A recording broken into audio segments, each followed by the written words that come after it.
Prakash Raj. Hi செல்லம் அவரு தான். விஜய் கட்சியில இருக்க ஒரு எம்எல்ஏ கேண்டிடேட்டை பார்த்து டிரைவர் மகனுக்குலாம் எதுக்கு வாய்ப்பு கொடுக்குறாங்க, டிரைவர் மகன்லாம் கொண்டு வந்து நிக்க வச்சா ஜெயிச்சுடுவாரா அப்படின்ற மாதிரி பேசியிருந்தாரு. அதுக்கு பதிலடி கொடுக்குற மாதிரி அதே டிரைவர் மகனை நம்ம தமிழ்நாட்டு மக்கள்லாம் சேர்ந்து ஜெயிக்க வச்சிருக்காங்க. இதுவே அவருக்கு பெரிய பதிலடியா இருக்கும்னு நினைக்கிறேன்.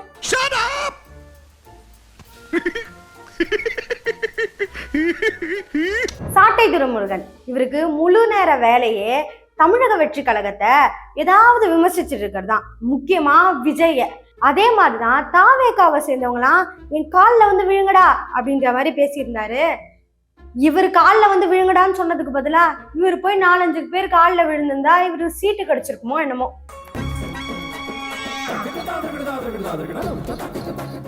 இதே மாதிரி விஜய் வந்து ஜெயிக்கவே மாட்டாருப்பா, அவருக்கு ஒரு சீட்டு கூட கிடைக்காது. இல்ல தாவேகா தொண்டர்கள்லாம் வேஸ்ட், சும்மா கத்திக்கிட்டு தான் இருப்பாங்க, அதுதான் வெறும் கூட்டம் தான், அதெல்லாம் ஓட்டா மாறாது அப்படின்னு சொன்ன நிறைய பேர் இருக்காங்க. அவங்க மூஞ்சில எல்லாம் கரிய பூசுற மாதிரி விஜய் இப்ப ஜெயிக்கவும் செஞ்சிருக்காரு. எங்க ஆட்டம் வெறித்தனமா இருக்கும்.